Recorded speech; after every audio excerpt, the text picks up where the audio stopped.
While we're still going through the roundup of people to attend today's webinar, just give you a little background on who we are. Strategy Leaders came out of research that was conducted at Columbia University as part of the MBA program with an American economist and business historian, Stuart Boucher. The company has been around 25, actually almost 30 years at this point. I am the founder of the business. We have a skilled team of people who work with owners of privately held businesses on all aspects of the growth, development, entry, and exit. And we've got an amazing amount of experience over those 25 to 30 years working in lots of industries: wholesale, retail, construction, architecture, engineering, IT, all aspects of IT, from MSPs to software development and onwards. We do have a nationwide footprint. We work from New York to California, from Michigan and Wisconsin, south to Florida, and everywhere in between.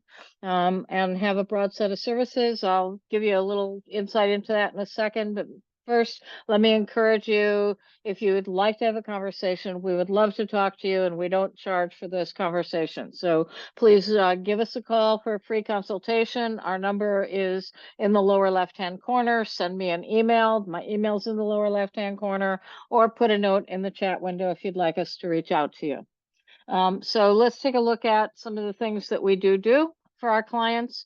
You see a raft of stuff here. The first batch is all about the development of the business and the people within the business: owners, managers, employees, building the skills that they need to double and triple the size of their businesses and make sure that they can actually handle the project work that's needed, driving growth with sales and marketing, and then managing the profitability and the execution through operations, finance, and HR expertise and tools. We do a lot of work in family-owned businesses. We help to build teams to support them. We help the families learn about what it means to be a family-owned business and how best to support the business. We do valuations of businesses, both for buyers and for sellers. And then, most important for today, we provide advice to buyers and sellers on how to either buy or sell a business, how to prepare for the exit or the acquisition. And then we actually do work with buyers and sellers on facilitating the owner transition. As I said, call us for a free consultation, send us a note in the chat window, send us an email. I love to talk to you. I love hearing what people are up to and what questions they're wrestling with. So if you go to the next slide, today's agenda, we're going to look at some of the current M&A conditions, the tools that you need to do it right. When we're going to concentrate on the exit side, shift over to the acquisition side. I will recommend that whether you're on one side of the fence or the other, exit or acquisition, to pay attention to both parts, because that's what your counterparty is going to be dealing with. And then finally, we'll recap with a set of to-dos. So let's get going with M&A conditions. First of all, those of you who have been here before have seen a version of this slide. The sellers are increasing in volume, and the buyers have been declining and have hit bottom and are starting to climb back up, but they're not growing fast enough to close the gap between the number of sellers and the number of buyers. Now, that's because the baby boomers are aging out. They're ready to sell. They're not necessarily buyers. The Gen Xers, who are in the middle, have passed their peak buying numbers, and actually some of them are starting to sell as well. And the millennials, while they're building financial muscle, they're building volume, they're building seriousness as business owners, they aren't growing fast enough to close the gap yet. Let's go take a look at the next slide. Now, in terms of some conditions to be aware of, one is that the interest rate, just like it is with home ownership, is a factor in the price of doing a deal, and you got to take that into account. Typically, you're looking at prime plus 2%, which means you're looking at a deal that's going to cost you 10% or more. As a seller, that actually makes the option of holding paper a very attractive option. You can make money on the paper that you're holding, but you've got to make sure that the deal is a solid deal and that your seller or your buyer isn't going to disappear on you. I will tell you that in terms of financing deals, the SBA is open for business and is doing everything possible to encourage the transition of businesses from one owner to the next. There are lots of programs. You need the right bank and you need the right program, and I recommend that you get an advisor to help you. If you don't know where to go for that, reach out to us, because we've got some good people that we work with that we can highly recommend, who will give you both an education as well as help you figure out what's the right thing to do. And I will, to the earlier point about it being more attractive for owners to carry paper, it actually now, holding paper increases the financing options that you have through the SBA. You do want to know the facts of what's going on out there, because they may not be working in your favor. Something like 40% of businesses end up liquidating, so they never get sold. 20% keep going with no clear plan to exit. So that takes it up to potentially 40 to 60% of businesses don't get deals done. And that bears out in the numbers that we see from the brokers as well. And in addition, only about a third of the expected family transitions happen. The kids end up not wanting it, not being qualified, not being ready to stick around, whatever the reason. And then do keep in mind that the smaller the deal, the smaller the company, the lower the multiple that you're going to be getting. So the rewards drop significantly if you're dealing with a smaller company, but that also may mean as a buyer, you're looking at a lower cost to get into a business.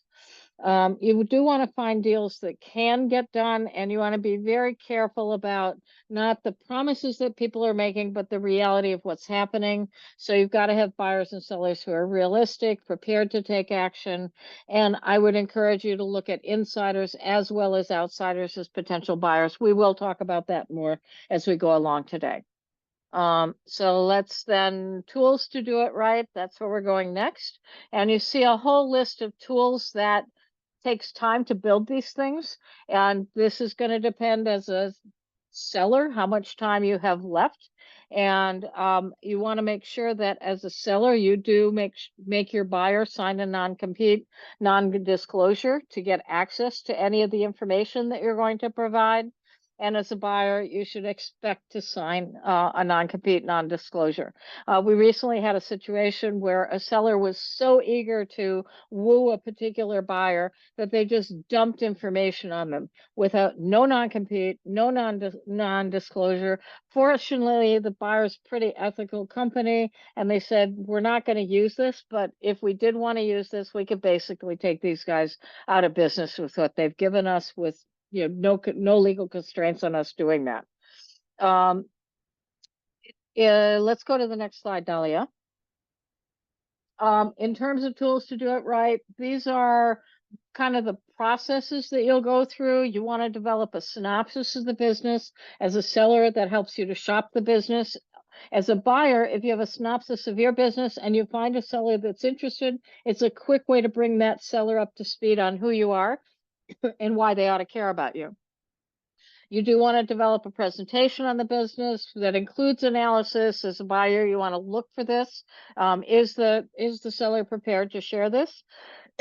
As a seller, make sure the information is redacted. So information about employees, but no employee names. Information about customers, but no customer names. Information about contracts, but no contract names. Those are the kinds of things that you have to develop and have ready to go. I recommend that both buyers and sellers work on wish lists, which they can then use to facilitate the negotiation of an offer framework or an outline of a deal. It helps to save time, it helps to save costs, and it makes it a lot easier to then use that offer framework to send over to the attorney who's going to develop the letter of intent. Once you've got a letter of intent on the table, you're going to go into pre-sale due diligence, which means that the buyer gets to come in and kick the tires on the business. That may lead to additional negotiations from what was originally offered to what will be finally offered in the contract of sale.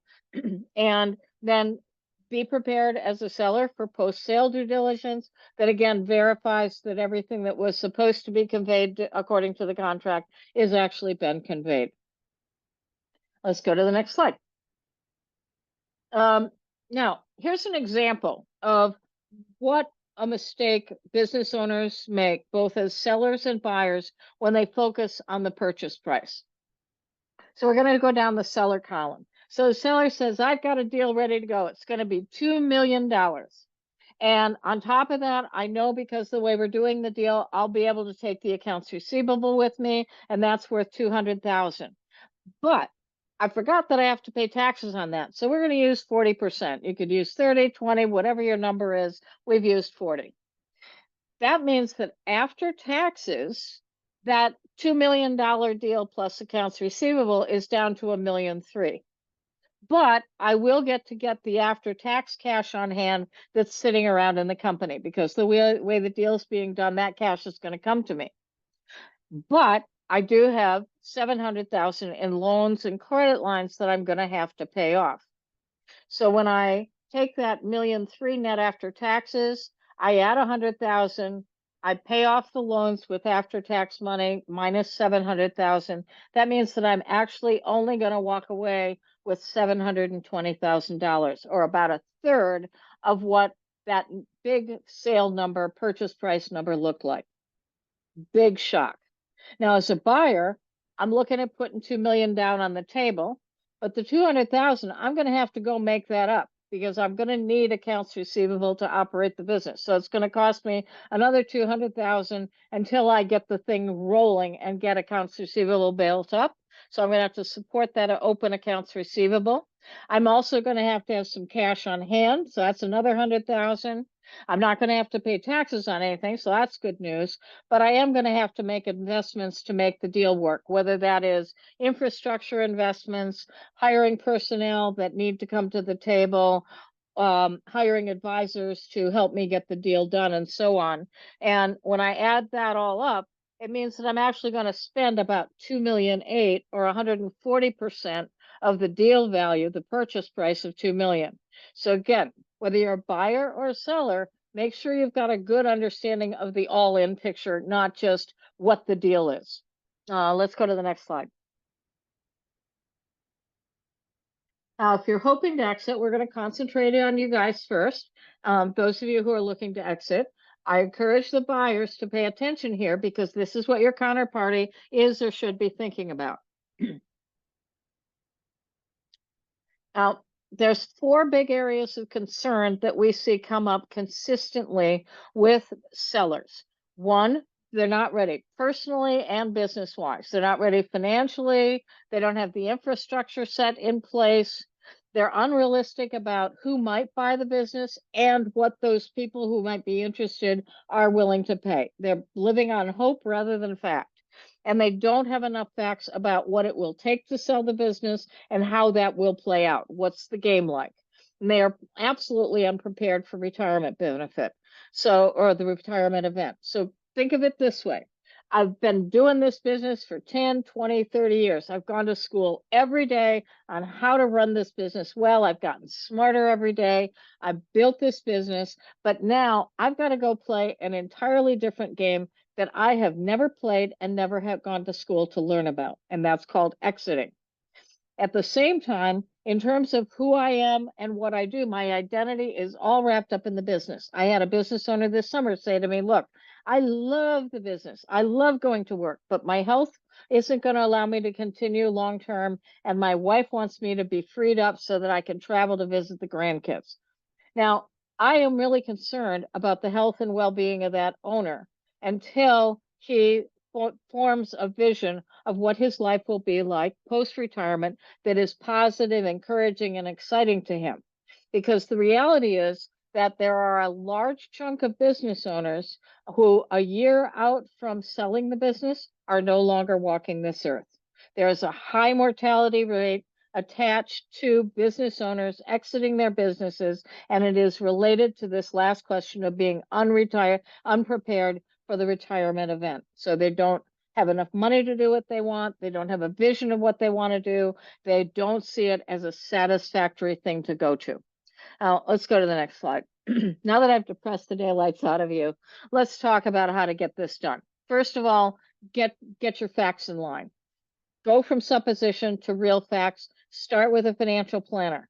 Get a financial planner to lay out what all of your assets are worth, your house, your retirement savings, cash on hand, real estate properties that you hold, as well as the business. I will tell you, the tool that you have that can probably boost the most, the fastest, if you're smart about it, is the business. But you need to know how much more that business needs to produce in order to retire. And you need a financial planner to help you figure that out. The next thing I would say is don't expect anyone else to solve your retirement issues. I would say every year we do a couple valuations for business owners who say, well, that wasn't what I expected the business would be worth, and I need it to be worth more because I can't retire successfully without a bigger value. And my response to them is, well, that's going to be on you to build. There is not somebody who's going to overpay for the business just because you need it.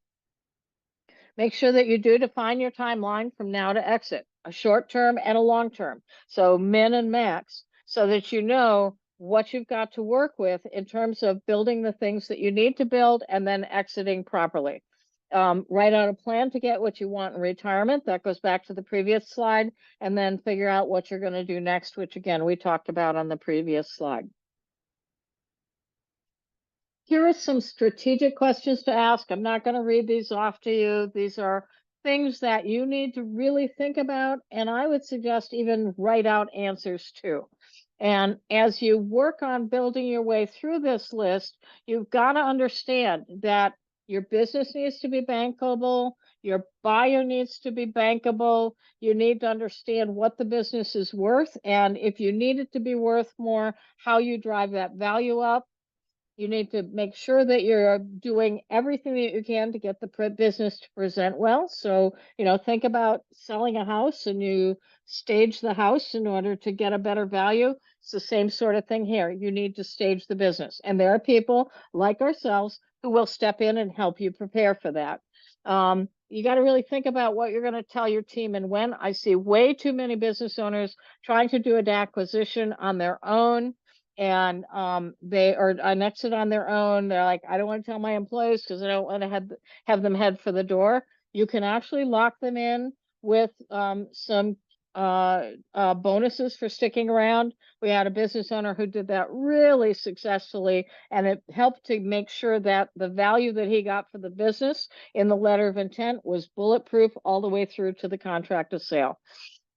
So you can lock your employees in, and you also then need to figure out how much you want to keep post-sale, going back to that example that I had shown you earlier. Let's go to the next slide.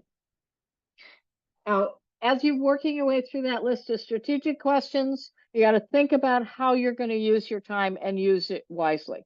Figure out who your ideal buyers are and what they want to build. So if your buyer wants sales, build sales. If your potential buyer wants operational competence, build that. If they want a new niche, then build that niche up. If they're looking to get into a different geography, build that geography up. Build what someone else wants. You're no longer building for yourself, you're building for the next owner.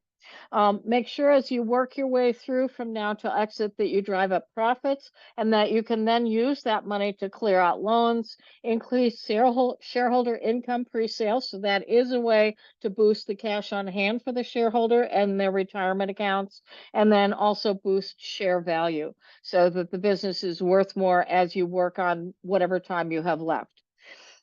Make sure that you do have very realistic expectations about the sale potential. How likely is it to sell? Who's likely to buy it? And how much it's likely to sell for? As you're working on all of this inside the company, create a continuous learning opportunity, and that will help you to become an industry leader, which is what a lot of buyers are going to be interested in.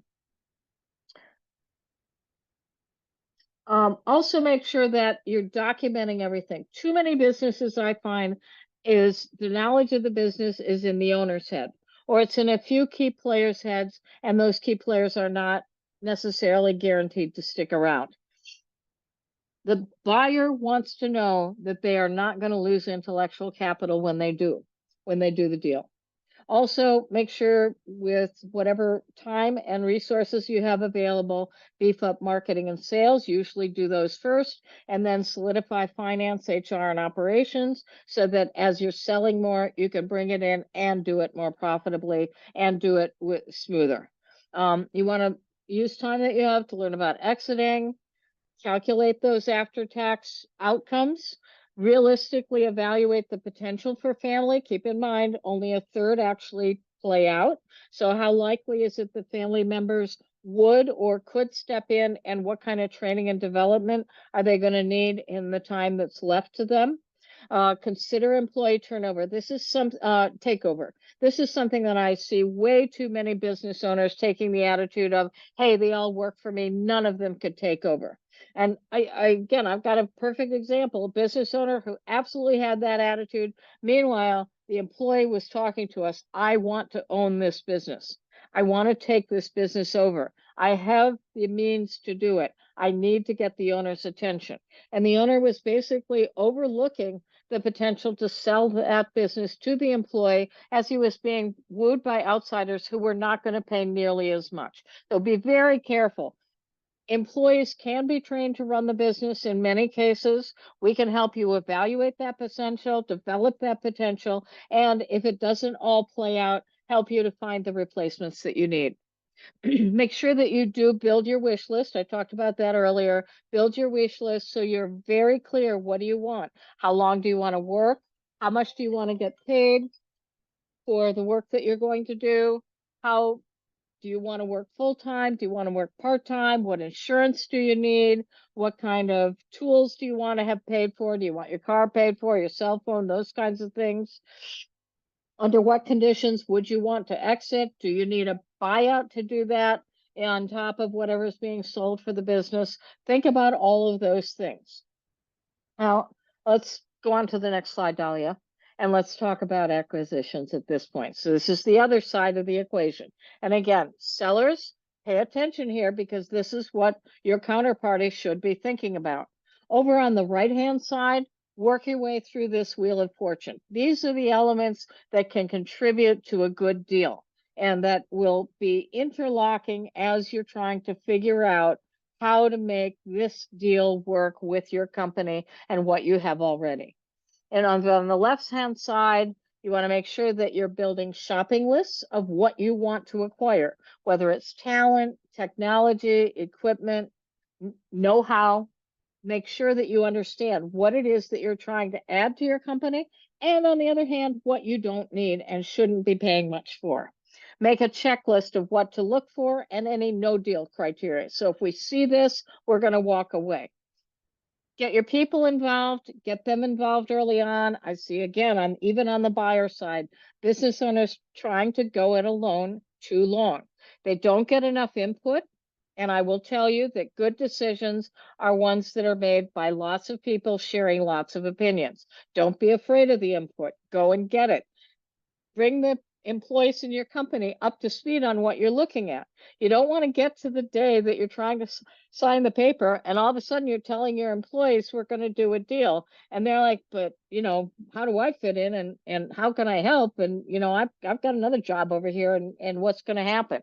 So make sure that you are getting people involved. You may have to deal with confidentiality issues. I get that, but they can help you get this deal done. And we're going to talk about that a little bit more in a minute. Make sure that you can compare, actually go back, Dolly, because I want to just make sure you can compare your customers, your products, your services, prices, methods of delivery. So somebody on your team is really knowledgeable about the market. And then absolutely, absolutely, as a business owner, have a budget and stick to it. I've had business owners come to me and go, look, I just found a deal. It's 3 times what I want. It's going to be a lot of risk, but I don't think I can afford to pass it up. That's crazy. Don't go there. Make sure you stick with what you can afford to do. Let's go to the next slide now. So we do have a list for you of strategic questions that you want to be asking.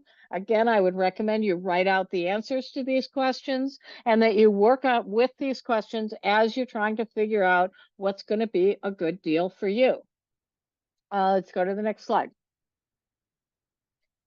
As you work on doing an acquisition, you're going to need to build teams. Now, these are not all separate individuals. They will team members will have responsibilities from one team to another.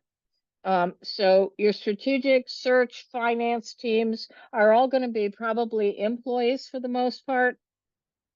And they may, again, you may have a finance person on the strategic team and also on the finance team. You may have a salesperson on the strategic team, the search team, and the finance team. The valuation expertise, guidance and support, and negotiating leadership, those are usually outsiders that you bring in. And these are people that you have a high confidence that you can talk with them openly. You can talk with them about your big fears. You can get them to help you run numbers. You can use them to help establish the facts of what's going on and help you stay on point with what you're trying to do. And then the attorney and accountant is also an outsider, group of outsiders that you're going to need to bring in to do the legal part of this. So they're going to have to handle tax and estate planning as well as do the letter of intent and the contracting. Then back to the employees, you're going to need a takeover team and an implementation team. What I see happen a lot is buyers go through a long process to get a deal done. So how long does a deal take is a question I get a lot of times. And it could take 6 months to a year. I wouldn't expect to do a deal in less than 6 months. It just takes time to work through it. So you get tired, you're worn out, the deal is done, and you don't have the takeover team ready to go, and you don't have an implementation team ready to go. And you haven't worked on backfilling those positions within your company. You've got to make sure you can ensure a smooth transition, you don't lose anything in the way, and you also then are prepared to run the business smoothly long-term and deal with the integration of the two businesses. Let's go to the next slide. Now, so what do you do? How do you do all of that stuff? First of all, you work on defining roles. Both the operating and acquisition team members play it out, make sure that you've got good people on the team, make sure that you've tested them and that you're comfortable and confident that they're up to for the job. Make sure that you know where you stand as a company, that you're bankable at the right size. What's the right size of deal to do? What's the wrong size? Make sure you can control your impulses with reason. That means that you have both the ability and the time to analyze, and that includes people who will support you in speaking truth about what's going on here. Know what you want in terms of the deal. You don't have to buy the whole company outright in many cases. You can buy partial, make an investment, buy more over time. Make sure that if you do want to do financing over time, you've got the resources lined up to do that, and know how long it's going to take before this deal goes positive financially. Look at contract examples. This is a great thing to do to prepare. Ask your attorney. Your attorney will probably say, well, every deal is different. I get that, but ask them for a standard letter of intent. Ask them for a standard contract of sale, something that they can share with you that you can begin to learn how to read these agreements. And then make sure you define how much risk you're willing to take and know what you need from the seller. Do you need to stay on for 3 months, 6 months, a year, 2 years, 3 years? And set minimums that you can get from the seller that will meet your expectations for a smooth transition. Okay, let's go to the next slide. Now, we're going to bring you guys back together, buyers and sellers, and talk about what you both need to be thinking about. Process. I can't emphasize it enough. If you are a seller and you have enough time, try and do an acquisition. It'll boost the size, it'll boost the value, and it'll give you a lot of insight as to what it's going to be like to be on the buyer side, so that when you're on the seller side, you have a better understanding of what the buyer is going to go through. And document the lessons that you've learned so that you can get better at how to do acquisitions and sales. Make sure that you are very clear about your personal as well as company long-term goals. Make sure that you can value assets. Do it regularly. I would tell you, so many business owners have no realistic understanding of what their business is worth. They overestimate it typically by 50%, and that comes into play whether you're a seller and you're expecting to get more than you're going to get, or you're a buyer and you don't have the wherewithal to do the size of deal that you think you can. Make sure that you do perfect the team of advisors that you're going to work with. Practice with them, get experience with them. Don't just throw them together at the last minute. Make sure that you are regularly assessing the company's strengths, weaknesses, gaps, ability to meet plan over time, and working to improve in those areas. Do your research on the marketplace, on the competitors, define your ideal buyer and seller, and build target lists so that you have those ready to go, and then lay out your optimal timing for multiple acquisitions if you're going to do those. So I've got one buyer who is expanding geographically. They did one acquisition, smaller one, 2 years ago. They brought that one on. They've digested it. They're now doing a second acquisition. They've done a second acquisition, and they've boosted their geography in another direction. And they're now getting ready to do a third acquisition. So they're building their footprint geographically. I have another client that decided that they're going to expand the business by getting into other businesses that will allow them to either attract more customers or sell more to the existing customers that they have. And so right now, they have had one of their managers in training for 2 years to take over and run a business that they're looking to acquire now, so that they can step into that business quickly without losing any momentum and bridge it back into the existing company in terms of integrating customers, employees, being able to move back and forth well. So this is something that you can really create value for yourself and your company. Okay, let's go to the next slide.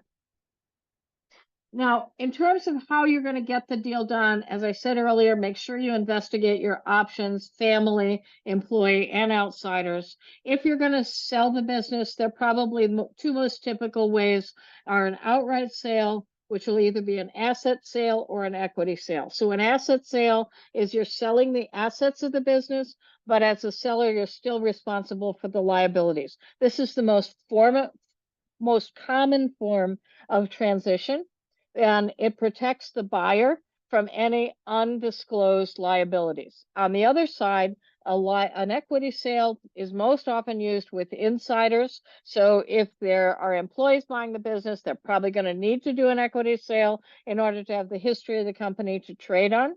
But an equity sale says lock, stock, and barrel. I do have an example of an owner who did a purchase of another firm. They didn't know them well. They did it as an equity sale.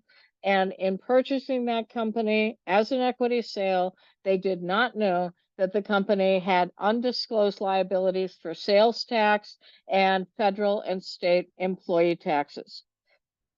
Deal got done, and the buyer was now on hook without any recourse for paying those liabilities. So you got to be very careful in terms of what you know and what you're going to expose yourself to. You can also do partial sales, and partial sales are a great way to reward employees and begin to bring them into the fold as owners. They're a great way to bring a potential buyer more into the fold and get them working with you. And you also can see a lot of private equity investment where they'll invest in part of the business and then expand their footprint over time. Do keep in mind that private equity is often the least rewarding to the business owner long term, because the incentive is to remove that business owner as quickly as possible in order to divert what has been going to the business owner to the profitability of the deal. So just be aware, private equity sounds great, throws big numbers around. They are very sophisticated buyers. What you get in the end may not match at all what was promised, but you know, there's a lot of private equity money on the street. It's something to consider. You can do liquidations. This is where you just basically shut the business down. It's the least rewarding, probably the most exposure to losses. There are specialists who do work on liquidations if you've run out of time and have no other options, but it's not what I'd recommend. And then lastly, ESOPs, employee stock ownership programs, which we can do a webinar on them later on if you guys are interested in it. This is the best way for a business owner to sell and avoid paying taxes, so they take more off the table. It's the best way to create a retirement plan for the employees and to protect the employees as the company goes forward. They continue to be in control of their destiny. It is something you have to do it. You have to do it right. There are specialists that work in this field, and there are both really good players in this field and people to avoid. So if you're going to look at ESOPs, come and talk to us. We can help guide you in that as well. All right, let's go to the next slide.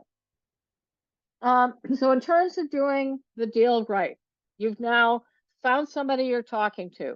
Take the time to get to know that buyer or the seller, understand the culture fit. Will our teams of people actually be able to work together? Get clear about what you will or won't accept for negotiating behaviors and for offers. Like if they try and lowball this or highball this, beyond a certain point, we're not going to go forward. This is happening right now with a particular deal where the attempt is to buy out a shareholder. The shareholder has dug their heels in on the price that they want, even though that's not necessarily justified in the valuation, and other evidence hasn't been presented that makes it worth that price. And it's very likely that the seller isn't going to get to do the deal. Understand the process, the documents, the roles, the introduction. There's an introduction, there's a valuation, there's an exploration of the business, there are wish lists. You negotiate a deal framework, you go to a letter of intent, you go through due diligence, contract the sale, takeover, and post-sale due diligence. We've talked about that a little bit before, but make sure you really understand and allow for the time that all of these take. If you're not sure how long they take, come and ask us. And then, as I've said before, figure out your role post-sale. If you're a seller, you've got to have a life to go on to that's going to engage you and want you to keep going. If you're a buyer, you don't want this whole mess just ending up sitting on your shoulders. You're doing this in order to grow the company. Make sure that there's methodology to actually run it successfully. All right, let's go to the next slide. Now, keep in mind, it's not what you think you can sell or buy it for. It's based on a lot of these factors. How good is the buyer? How solid is the acquisition? Buyers and sellers are both running risks here. How reliable and profitable is the company for sale? How well do you negotiate? I talk to a lot of business owners who turn out to say, hey, I'm a great negotiator, and they turn out to do a terrible job. And my advice is do not, as a seller or a buyer, put yourself on the front line. Hire a negotiator who can go back and forth. Now, that's not the attorneys, because the attorneys can only talk to their client and their counterparty's attorney. You need somebody that can go back and forth and talk to all parties and help move through this morass of all the things that could affect the sale price. You got to know what the seller wants to keep, is willing to keep, is entitled to keep, and how that's going to impact the go forward picture for the business. As a seller, as I said before, make sure you know what your net, and as a buyer, make sure you know what it's really going to cost you and when this deal is going to turn positive. Let's go to the next slide. We do have a deal tracker that we can share with you. If you have a deal that is in process or that you're looking at, we can help you lay out the steps you're going to have to go through and develop a logical time frame and who's going to do what, so you can keep the deal on track, which is really important. And so any of you that are interested in this, just put a message in the chat window or send us an email. We'll be happy to help you with this. And with that, let's go to the next slide. We're going to wrap up here. If you are looking for help, we would love to talk with you. We end up talking to 1,000 companies a year. We end up working with a couple of handfuls, and the rest we give them a lot of good advice on where else to look and what to look for. We're happy to be members of the community, giving good, substantial advice, helping the companies that we're a good fit to help, and helping the others find what they need. So please come and talk to us. And remember to ask for a copy of the exit planning timeline. So with that in mind, we're going to, at this point, go to questions. Here's a reminder of things that we can do to help you and work on your business and grow your business and successfully exit or acquire. And we'd love to help you with all of this. Please come and talk to us, and let's go to questions. Dahlia, what questions do you have? Awesome. Thank you so much, Andi. So I do have one question to start. How do you define success and know whether and when you've achieved it? in an M&A? Okay, so I will say, first of all, that a good deal is generally defined by the advisors who work on them as something where everybody gave up something. Nobody got everything they wanted, but everybody walked away saying, I can live with it and it was fair.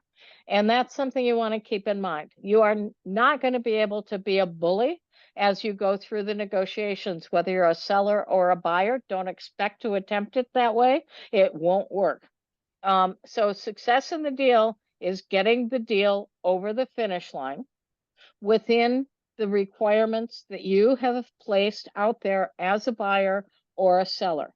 And that's why it's so important to do that upfront work of what is it that I want? What am I willing to deal with? What am I not willing to deal with?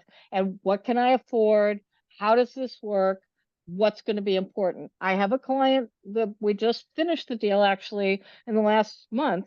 And this client started out looking at 2 different deals and very quickly realized that one of these deals was never going to go anywhere. The seller was not realistic and was really hard to work with.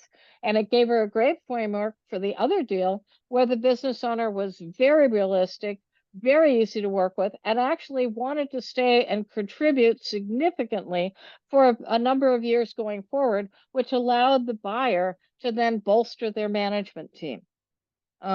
So a lot of times just looking at multiple deals can help you figure out what's going to be a good deal, what's going to be a not a good deal. In general, I would say that if you're a seller, you have enough money that you can retire and live well and that's where your financial planner comes in, or do something else with you've got a plan for what to do with the money so you can live well. And if you're a buyer, that you buy a business that adds on to your company, boosts the value of your company, and is financially contributing to your company. Awesome. Thank you for the great answer, Andi. Now, this is an interesting question. Why should you prefer a merger and acquisition over alternatives such as a partnership or alliance, a commercial contract, or building out the new capability in-house? Well, again, I think you got to run the numbers. I'll take that last one first. So in-house, that's the organic growth. And you got to look at what challenges is your business facing. Now, those challenges could be needing more customers, needing more products or services to sell, needing more employees, needing better technology, needing better infrastructure. There are a whole lot of things that can be on that shopping list. And you got to compare what will it cost to acquire that stuff versus how long will it take you to build that stuff and basically get a deal done or profit off of doing it organically. One of the advantages of doing a deal is that you bring theoretically revenue that covers the cost of the deal and financing the deal, and relatively quickly allows you to boost revenue, net income, and make money on the deal. That's what you're looking to accomplish. Can you give me the question again, Dolly? I just got lost. Yeah, no problem. So the question is, why should you prefer merger and acquisition over alternatives such as partnerships or alliances, simple commercial contracts, or building out the new capability in-house? Okay, so other than building the capability in-house, those all are what I call M&A. So looking at a merger or an acquisition, even if it's a partnership, I'm going to bring somebody in or join my business with someone else's. You need advisors. You need to understand what you're trying to accomplish. You need to assess the culture fit. You need to assess the costs and the opportunities going forward. And you shouldn't try and do that alone. It never works out well when a business owner comes forward and says, hey, I found this other person and I think we could work well together and we're just going to put the businesses together. It's much more complicated than that. And you got to be really careful. You've got to have the time to get to know each other. You've got to understand the finances, the people, the opportunities, the risks. Great answer. So this, I think, is a really good question. What are some of the red flags that would turn a company an unattractive target, regardless of how many good boxes they have ticked otherwise? Okay. Obviously, anything that comes up that is an untruth, so ethical breaches. You start finding out that, the finances aren't as disclosed. Um, and the owner isn't willing to do anything about it. Now, we've got one deal we're trying to do right now, and they really don't have a good set of books. Their tax returns are there, and we believe the tax returns are pretty accurate, but the books don't really match the tax returns because they never paid attention to the books that way. It's a sole proprietorship. Uh, but the owner is willing to do something about it because the owner also understands, look, if I can't show history of how this business operates month to month to my employees who are going to buy the business, why would they want to take the risks of investing in it? So you've got to be able to put together the tools that you need to do the deal properly. Does that answer the question, or do I need to do more? No, I think that's a perfect answer. I think Okay. that's handy. Let me see here.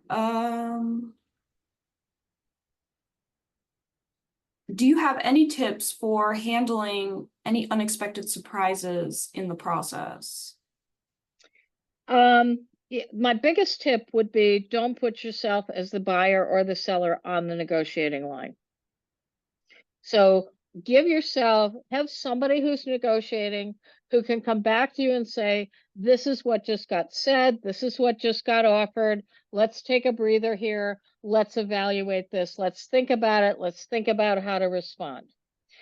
You tend to have better outcomes when you leave it sit overnight and you have somebody else to help talk it through with you. It will help you also get through and evaluate red flags. So, again, going back to that, ethical breaches is my number one. But I think there is another red flag, which is the owner is just unrealistic about what they want and unwilling to negotiate.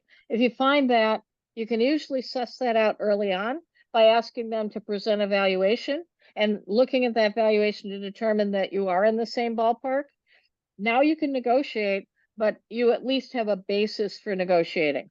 And if the owner isn't willing to bring a valuation to the table that has some substance to it, so it's not just like an accountant ran some numbers and sent over an email that says the business is worth $1 million, that doesn't count.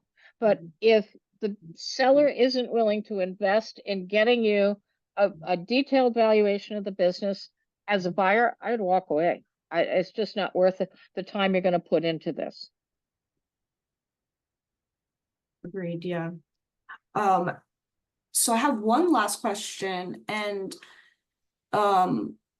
it's what is your general suggestion on the level of integration post-transaction from the seller or Okay.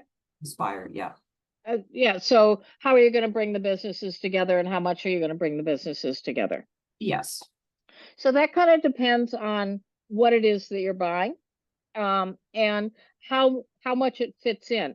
In the example of the company that was doing geographic expansion, they actually brought all of the core services into the home office and then tied in a couple of employees to that home office team through internet tools so that they could control all of the back office and what was going on from the home office. They then used the selling expertise in the local geography, but had those salespeople reporting to a home office manager. So they left the sales out in the field, but they gave them management oversight. In the example of the company that was looking to add on a different type of business, they have a member of the management team who is going to step out of his management roles at present in the current company. They already have a replacement that they're interviewing to step into that role. And he's going to move over to the other company, and he's going to operate somewhat independently over in the other company. They're going to keep the employees in that other company, again, assuming everything works out. They probably will have some crews that will go back and forth and work in one company or the other, depending on where the need is. So, and that executive that's moving over to the new company will remain on the management committee and will continue to meet with the management company weekly so that they can provide updates as to what's going on over there. But they'll run it as a separate P&L. They'll have standalone business, and they will then, that, and then over the next 2 years, the plan is to build a cross-functional sales team that can sell existing customers the products that are in that new company, as well as take customers from that new company and introduce them to products that the company currently sells.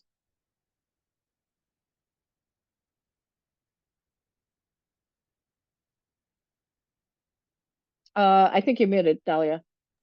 Oh, sorry. I was Yep. just I think that does it for today. Thank you for your answer and for a great presentation. All right, great. Well, guys, thank you all for attending. I really appreciate it. I know Nick has reached out to some of you.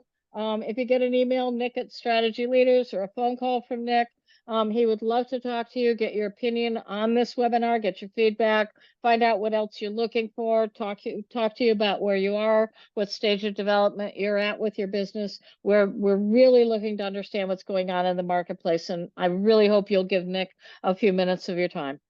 Thank you. Thank you. All right. Take care.